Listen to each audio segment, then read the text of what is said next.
से आने वाले जो इसकी बची कुछ ज़िंदगी में से 2-3 साल इससे वो एक अच्छा एवरेज ऑफ मिल्क ले लें और अपनी जो लोकल नस्ल है उसके साथ क्रॉस ब्रीड करके अपने आने वाले मेल्स और फीमेल एनिमल्स को बेहतर कर लें। ठीक है। अच्छा, और एक गाय का दूध की एवरेज क्या है? एक गाय जैसे आपने ऑस्ट्रेलिया से इंपोर्ट तो करवा ली, लेकिन एक गाय आपको क्या फ़ायदा हो रहा है, कितना दूध देगी? जी देखें, इस एनिमल का मिल्किंग का सिस्टम ये है कि 3 टाइम इनकी हमें मिल्किंग करनी पड़ती है और जो एक एनिमल है इसकी हम एवरेज रखते हैं फ्रॉम 30 to 45 लीटर्स के दरमियान। मतलब ये एक अच्छी एवरेज गिनी जाती है इस एनिमल की, जो कि ये डिलीवर करने की कैपेसिटी रखता है given the structure and frame that is available in Pakistan. मतलब आप इसके अंदर एक पूरा चैप्टर है काउ कंफर्ट का, जो पाकिस्तान में अगर आप अच्छी फैसिलिटीज़, अच्छा काउ कंफर्ट अपने एनिमल्स के लिए लेके आते हैं तो वो 45 लीटर्स पर डे मिल्क देने की कैपेसिटी रखता है। यस, इनमें एनिमल्स होते हैं जिनकी पैडागरी 60 लीटर पर डे की भी होती है।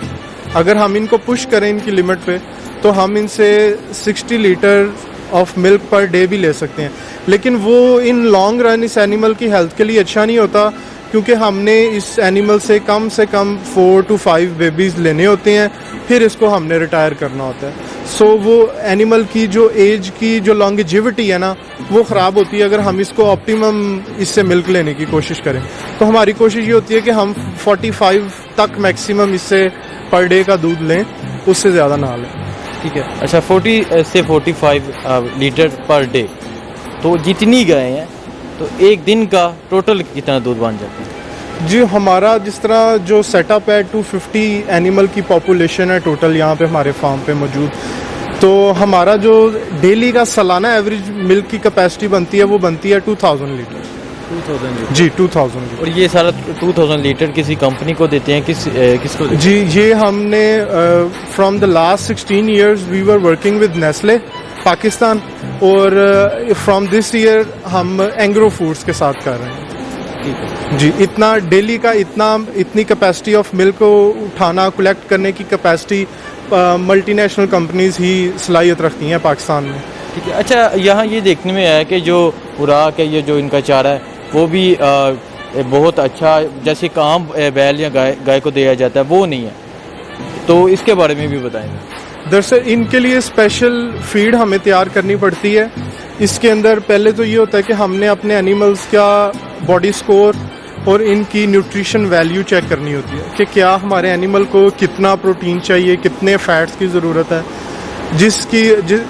जिसका फ़ायदा at the end of the day हमें फार्मर को होता है, क्योंकि अगर जानवर की प्रोटीन पूरी होगी, बॉडी फैट पूरी होगी, तो वो इन द एंड मतलब हमें अच्छी मिल्किंग एवरेज देगा।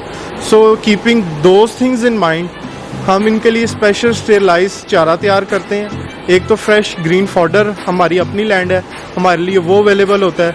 ऑफ सीज़न में हम इनके लिए सॉइलेज बाय करते हैं, जो कि मुख्तलिफ कंपनीज भी तैयार करती हैं, हम अपना खुद भी तैयार करते हैं।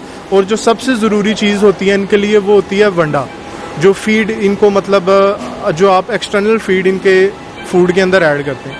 वंडा जो है उसका जो फार्मूला है वो हम अपनी एनिमल की हेल्थ के हिसाब से बनाते हैं, क्योंकि वो इनको एक्स्ट्रा एनर्जी और जितनी इनकी बॉडी की मिनरल्स और रिक्वायरमेंट्स होती हैं, इवन प्री प्रेगनेंसी और पोस्ट प्रेगनेंसी, वो वंडा इनकी कवर करता है। ठीक है। अच्छा, ये भी देखने में है कि यहाँ टोटल जो काम है वो मशीनरी पे हो रहा है, दूध मशीनरी से निकाला जाता है, चारा जो दिया जाता है वो भी एक मशीन के ज़रिए दिया जाता है, तो इसके बारे में बताएं।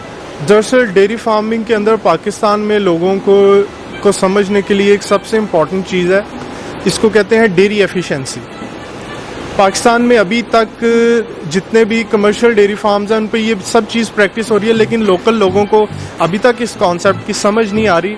डेयरी एफिशिएंसी का मतलब होता है कि आपका मैक्सिमम काम मशीनरी करे, एज अ रिज़ल्ट आपका टाइम बचे और आपकी लेबर की कॉस्ट बचे, और अल्टीमेटली इसका फ़ायदा जो है वो मैंने जो स्टार्ट में बात की थी वो काउ कंफर्ट पे चला जाएगा। एनिमल जितनी जल्दी मिल्किंग से फ्री होगा उसको उतना ही कम स्ट्रेस उसके ऊपर आएगा, और इसका अल्टीमेटली फ़ायदा ओनर को भी फिर हो जाता है। जब आपका 300 एनिमल्स का डेयरी फार्म अगर 4 पर्सन ही संभाल लेंगे तो इवेंचुअली उसका फ़ायदा ओनर को भी होगा।